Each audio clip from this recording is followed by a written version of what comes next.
Hey, welcome back to the Ping Pong Flix Show. My name is Chris Wong. It's a new week after this holiday weekend, and I got a few DC updates for you and possibly one opinion about JJ Abrams.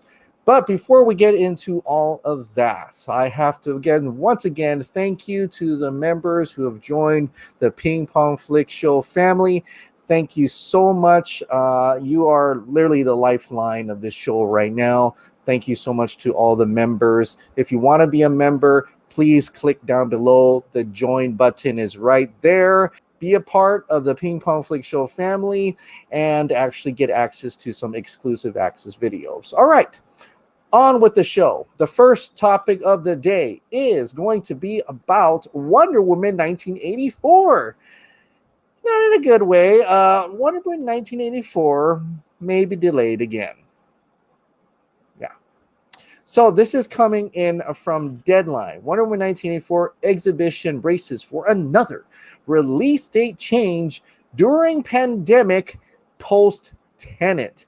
Now, I never got to watch Tenet, but I know there's a lot of people got to watch Tenet, and I think the box office just wasn't as good as, a regular release date. And understandably, it's COVID out there. Not many theaters aren't open, including myself here in Hawaii.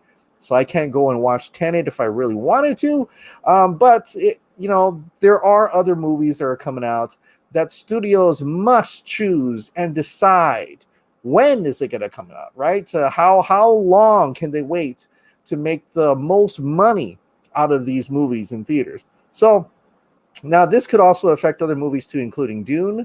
It says here, with New York, Los Angeles, and San Francisco movie theaters still not open, our exhibition sources are hearing that Warner Brothers is apt to move Wonder Woman 1984 again, this time out of its current October 2nd date to either sometime in November or possibly to late December. That would bump the studio's legendary feature Dune out of its December 18th weekend to sometime in 2021, right? So Tenet is another reason why Wonder Woman 1984 won't be able to go during the first weekend of October, with sources currently estimating that New York and Los Angeles won't open movie theaters until early October or late September. The Christopher Nolan movie will need to make a big splash in those markets, or at least make it best effort. Having Wonder Woman 1984 in Tenet's way won't help in its hopeful domestic tale at the box office.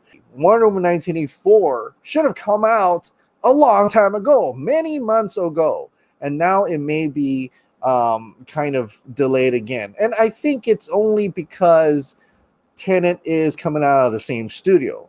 Like if Tenet was coming out from a different studio like Disney, Wonder Woman 1984 probably won't have a problem in trying to come out. But because it is the same studio, the same distributor, they don't want Wonder Woman 1984 eating up the ticket sales that could have gone to Tenet in those theaters that may or may not open in October. So, unfortunately, that means that Wonder Woman 1984 is sacrificed in a way so that Tenet could perform the way they wanted Tenet to perform.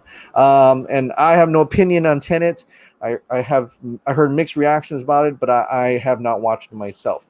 But in another case, it's a shame that has affected Wonder Woman 1984's release as well, right? So that is unfortunate. I mean, I can't. They nailed it down October, and now it's going to be delayed again.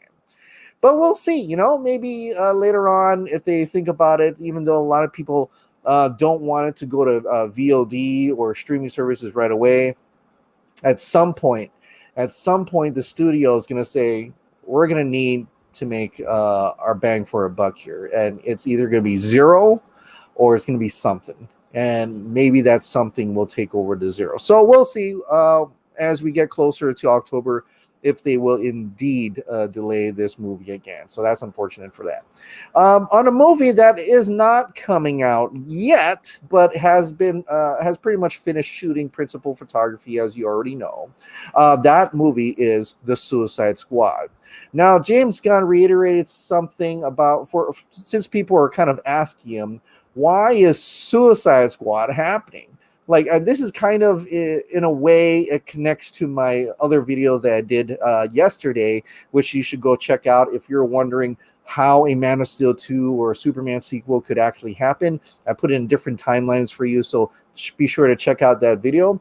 But it's almost in connection to that Man of Steel 2 discussion, because someone did ask him.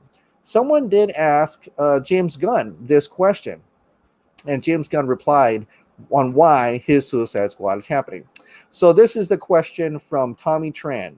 Let's be real. Man of Steel 2 should have happened a long time ago. There's no reason Suicide Squad Warner Bros., even though I'm so happy James Gunn is directing, should have got a sequel before Man of Steel. Hashtag Henry Cavill Superman, which trended quite amazingly. I think it was on Monday, and it was maybe like 40-something, 44 or 47,000 tweets on trending, so that was pretty awesome. But James Gunn did reply to this. He said this: the Suicide Squad is happening because it's the movie I wanted to make. Who knows if it would have happened otherwise? That said, David's squad made nearly $100 million more at the box office than Man of Steel, which will be the most traditional studio reason of all. Now, I don't really think that we should really, compare Man of Steel to Suicide Squad. I think the discussion here is just James Gunn kind of defending that. Look, I didn't want to make a Man of Steel sequel. When the studio asked me what I wanted to make, I said I wanted to make the Suicide Squad. And the reason they are allowing me to make the Suicide Squad was because David Ayer's Suicide Squad, even though it wasn't the version that he wanted, still made nearly $100 million more at the box office than Man of Steel. It was like at 768 or 7 something. And Man of Steel was at 6 something. So in terms of box office, both would have got to go ahead. And essentially Man of Steel got the go ahead for the next movie, which Zack Snyder deemed it as Batman v Superman. So that kind of still happened. It's not essentially a solo Superman film that I kind of detail in my Man of Steel sequel, Man of Steel 2 a video I did yesterday, but it's still something, right? Batman v Superman essentially is the sequel to Man of Steel. It literally is like 18 months after Man of Steel. So it's essentially the sequel to Man of Steel, starring Henry Cavill as Superman. But James Gunn had to come out and say this, and I think he said it before, but reiterating that, this is my choice. They're letting me make the movie I want to make, and the movie I want to make, the Suicide Squad. But I think we'll really would have a time in the sunshine later on with the Man of Steel 2. But speaking of Suicide Squad now, trying to throw these little segues a little bit better.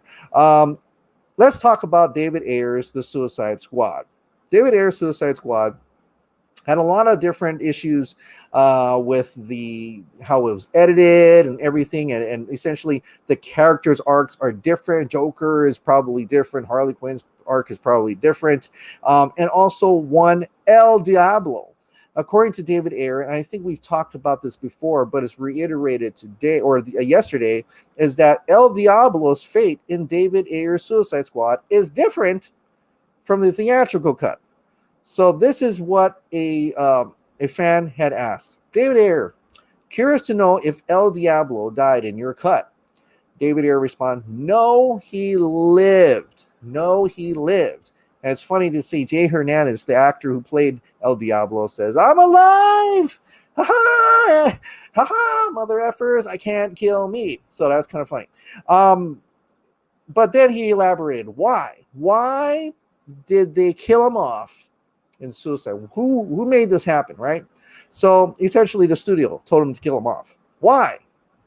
The argument was because El Diablo killed his family that he had to die. It was either that or the backstory of his family would have been cut. Sometimes it's just a triage to protect against a worse outcome. That's crazy. That's just insane. He elaborated a little bit more. But that's the point of his character, someone said. He evolved past using his powers for evil. The scene from the trailer had him in a normal cell and blowing out fire. That's because Waller gives him a normal cell for his reward. Him dying denies all of his character progression. In fact, David does say, exactly. closure and growth versus and I don't even know how to pronounce that, Manichean universe delivering punishment. So I guess that is a type of universe where it's kind of like karma, in which you just have to die for your thing. But there is a little bit more character progression and development in having him live, right? He has, like he says, he has to come to terms with his family's death, and it would have to haunt him forever. It'd have to be that to actually make it a little bit more compelling, and for his El Diablo's character to arc past than just a self-sacrifice and that's it. It's almost like he has to be able to, in a way, go through his life and maybe even sequels, knowing that he still killed his family and he has to redeem himself from that, or go through those motions. And so I believe the studio at that time, even though there are other movies where they pretty much let that go, but because this is DC and this is Suicide Squad, and at that time they're really gearing for a little bit more comedic, more hope and optimism, and not getting to the those type of characterizations of too dark or gritty, that they decided to go with that and have David Ayer do that. So that's a shame, and that's a shame. I really hope that they release David Ayer's cut of Suicide Squad. But you're wondering, well, what is the difference? What is the difference between David Ayer's Suicide Squad, his version, versus the one in theatrical, right? And there's a lot of differences, and maybe I'll make a video on that one day about the differences that we've learned come so far from David Ayer in contrast to what we got in theaters. But we can see at least one scooper or a person who actually went to the test screening of an early screening for David Ayer's Suicide Squad before they did all the reshoots, right? And you can compare that same person's reaction to the theatrical version of Suicide Squad. And it's interesting. And it says a little bit, but it's very interesting. Now, this is coming from Release the Ayer Cut at RT Ayer Cut SS. The truth shall set you free. If you want it, we must ask Warner Media, HBO Max, AT&T to release the Ayer Cut. Read through these tweets. Tell us, does this make you hungrier? This man has seen it. It's out there. It exists, and it's finished. Okay, so on May 2016, and this is someone you'll probably recognize, Daniel RPK. He is a scooper and has done a lot of different homeworks, investigations throughout, finding out things about the studio. Some things he's got wrong, but a lot of things he's got right. And but one thing that he did get right is about Suicide Squad. Early screening for Suicide Squad. Suicide Squad was amazing. Now, this is back in May 20th, 2016. Amazing. There's still hope for the DCEU. I'm going to turn this off. All thanks to David Ayer movies. Why isn't this guy directing Justice League? Oh, that's interesting. That's an interesting comment, by the way. I wonder if there's something for him in the future about that. Also, Batman has as much screen time in Suicide Squad as Spider-Man had in Civil War, with much more than I was expecting. That's kind of cool. I'm wondering if there is indeed a lot more Batman scenes that we really got in the theatrical version of Suicide Squad. Suicide Squad finally gives you the Batman you've always wanted to see. What does that mean, really, right? I want him to elaborate on that part. I know we're talking about the differences right now, but more Batman in Suicide Squad? That should be really interesting. Theatrical version of Suicide Squad, same person, on July 29th of 2016. It's amazing what small changes can do to a movie. Some of the changes they've done for Suicide Squad were just odd.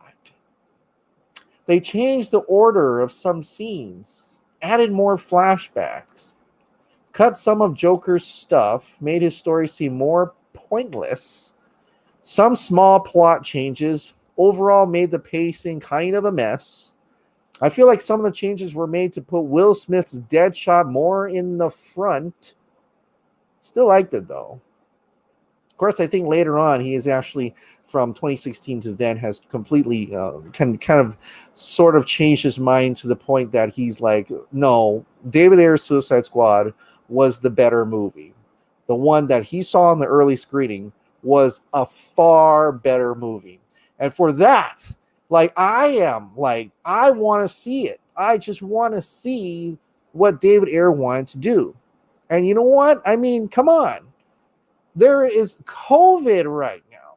Warner Brothers can't even release their next giant Warner Brothers DC property tentpole in theaters, right? So what do? Do you just sit there, twiddle your thumbs? No, like I said, just like the success of how great and the noise it made for the Snyder Cut to be finally coming out in 2021, you need a catalog of movies coming out now. And why not go in your vault, grab a few, and make AT&T some money? Get people to sign up for HBO Max by getting this version of Suicide Squad, the early screening of Suicide Squad. You know, finish it up, touch it up. David Ayer says there's not much more to do. Put it out. Might as well. What's gonna hurt, right? Just put it out on HBO Max. And have people enjoy that in any case, and it will make David Ayer, especially happy, of course. And you know who else wants David Ayer's, Suicide Squad? Ray Fisher. Ray Fisher came out, and happy birthday, by the way, happy belated birthday. He said this: "I know what I want for my next birthday. Release the Ayer cut." And this is a response to David Ayer wishing him a happy birthday. Happy birthday. This is your world. We just live in it. And so that's awesome seeing Ray Fisher, David Ayer support Ray Fisher and vice versa.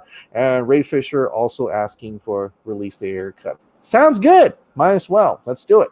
That's not all. And we're talking about Ray Fisher in a little bit. And he's in a little bit of a little bit of a fight and a battle with Warner Brothers now, also joined by Jason Momoa, supporting him in any case.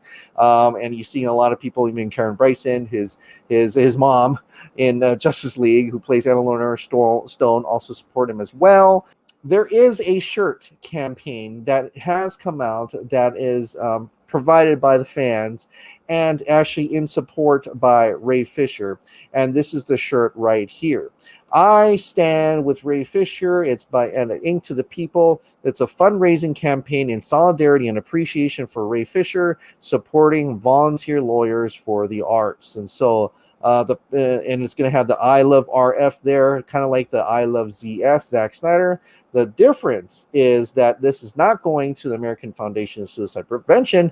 This is actually going to the volunteer lawyers for the arts. The VLA, Volunteer Lawyers for the Arts, provides legal services to the arts community in every discipline, including everything right here. You see it on this page. I'll link this in the description below if you'd like to go and support that. And if you'd like to support Volunteer Lawyers for the Arts by getting a shirt. I love Ray Fisher. So, but speaking of shirts, and this is just before I get to my next topic and talking about a little bit about Star Wars, and that perks your interest, keep watching. But this is awesome. I finally got my Justice League Associate Producer shirt with the Associate Producer over here. I'm not going to wear it yet until we find out how Zack Snyder wants us to sign on it. I thought he said he was going to make a video to show us how to properly sign a shirt and what pen to use, but finally got it from HBO Max. Thank you so much, HBO Max, for sending me this. That's awesome. So that's great. And it's great to see a lot of other people out there with their associate producer shirts, and it's fantastic that we're all getting kind of credited for releasing the Snyder Cut in any case. So if you're an associate producer, just put in your resume, just throw it in there in your LinkedIn, associate producer of Zack Snyder's Justice League. It's really awesome.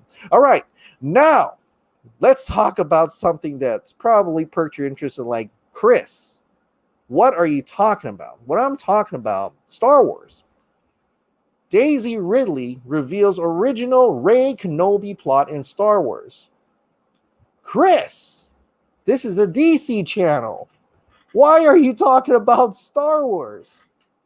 I'm talking about Star Wars because this has something to do with JJ Abrams. All right, so let's go into this article real quick. What happened?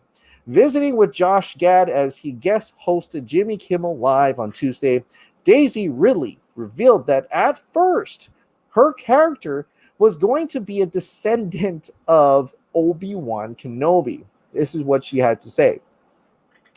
At the beginning, there was toying with an Obi-Wan connection. There were different versions. Then it really went to it was no one. And then it came to episode 9, and JJ Abrams pitched me the film and was like, oh yeah, Palpatine is granddaddy, said Ridley. Then 2 weeks later, he was like, oh, we're not sure. So it kept changing. So then even as we were filming, I wasn't sure what the answer was going to be. All right, so keep in mind now, it appears Abrams had one idea in mind when he co-wrote and directed Force Awakens, which Last Jedi writer and director Rian Johnson derailed. Then Abrams had to rethink his original plan amid Johnson's changes when he signed on for Rise of Skywalker, right? So naturally, Star Wars fans were both surprised and unhappy with the what could have been revelation and took to social media to vent. Rey Kenobi quickly trending. Now, what is my problem with this? What is my problem with this, you say? The Star Wars sequel trilogy has me worried about JJ Abrams' involvement in DC. Yeah. Did you remember? Do you remember that? He is involved in DC now. Like, one of the biggest things that we've been talking about is how JJ Abrams has been hired. Like, the Warner Brothers paid $500 million to get Bad Robot over on this side. $500 million investment in this guy, right? And I think, and this is all before Rise of Skywalker, so maybe they're kind of thinking, well, should we have paid that much money? Should we have paid that much money? But they did. And so they got him in here. And on April 16th of 2020, Variety put out an article confirming that Justice League Dark is going to be coming out as one of the production commitments from Bad Robot Productions. And this is coming out on HBO Max. Now, just to be clear, he's executive producing this, and he's not directing it. But he's already getting, I love Lovecraft Country. I love the things that he kind of produces. And you know what? For a while, I didn't mind him directing, like Star Trek. I enjoyed Star Trek. I enjoyed Star Trek Into the Darkness. I actually really like Force Awakens. But after everything that has happened and learning that, he always starts these mystery box types of projects and never finishes his idea for them. Like he starts it and he doesn't know where it goes, or he doesn't, he gives it to the next person to figure out where it's supposed to go. That sucks. Like that would be really devastating for DC, I think. So imagine if he picked up a project, say Man of Steel 2, right? And he starts off that project, say, thinking in his mind that he's going to do a mystery box, right? And say, you know what, we're going to have this character, and I'm going to allude and hint to this and this and this. And then when he gets, and then he turns it away. He just like, here you go, to somebody else. I'm done. Figure it out. And then you have this set in mind that you're okay. He was kind of like hinting that this could be this, and this character could allude to this, and this how it connects, and you're hyping it up and stuff like that. Then the next person coming in doesn't know what's supposed to happen and says, I'm going to make my own thing. So, all right, let's make my own thing. And then they said, you know what? I like JJ. That didn't do so well. JJ, come back and figure out what you were trying to do. Oh, well, so-and-so, I kind of hinted that, Superman was going to do this, and this character was going to happen like that and stuff, but your movie totally derailed my movie. So what, whatever, I'm just going to make it up. Let's do this and that, and put this person with this, and Superman is related to that person, and I'm being facetious here, but essentially what I'm trying to say is that there was no plan for Star Wars. It was not planned, and we've known this for a while, but the current Daisy Ridley reveal here that she was supposed to be Rey Kenobi, or they didn't know who she was. She was supposed to be nothing, and then she was something, and then now she's Palpatine. But even on set, they're kind of figuring out if she is Palpatine's granddaughter. It's like, we don't want that type of kind of storytelling, right? It shouldn't be that clumsy. It should be more planned. This is like multi-million billion-dollar properties here, right? And it's disappointing to see that happen to a giant IP like Star Wars, where they essentially knew they were going to have an episode 7, 8, and 9, but they didn't plan it from beginning to end. And somewhere along the line, it's like they just flipped it and like, what? We just got to fix something. We got to do something, right? They're just like clumsily putting together the Rise of Skywalker. Didn't work. And it just collapsed. Like, people's excitement for Star Wars, and there's angry fans and not so. And it's just like, it just didn't work. So that's why I'm concerned. A little bit concerned. It has me worried that JJ Abrams is in this. Now, if he keeps at the executive producer level, I think it'll be okay. Lovecraft Country is only so far, but so much so far, so we don't know. And none of these other series, I don't think, have come out. But Justice League Dark could be a big one, right? So even like Lost, right? It started with something, got weird, and got all the way to the end. But essentially, that has me worried, and I get it. Like, a lot of people, I'm talking to a lot of you folks, you viewers, and you are not liking that JJ will be a hand in this. We don't need him to destroy another IP, and I get it. If he did just like a one movie, it's like a one-off movie, and there's no chance for a sequel. There is no mystery box to actually make a mystery out of, because essentially it's just one movie. It's like a one and done, and I think a one and done wouldn't be so bad. But when you start saying, this guy's gonna start creating another franchise, right? And he doesn't finish the franchise. That's frustrating, because nobody knows, JJ, what you're trying to do unless you tell them. Unless you go ahead and say, this is my plan, and follow it, then that'd be fine, right? But so, just a little frustrated today. I used to really be into Star Wars, but not so much anymore. And so just thinking about how Star Wars happened, the whole Daisy Ridley situation right now with Rey. Rey should have been a Kenobi or something else, or they didn't even know what she was going to be. I mean, it really doesn't matter if you like her, Rey Skywalker, Rey Kenobi, or Rey Palpatine. It doesn't really matter. Rey nothing. It's just the fact that the creators didn't even know, not even on set, whether to go in one direction or not. And I don't think we should have that type of leadership or that type of directing, that type of creative force behind a giant IP like DC. If that makes any sense to you. But anyway.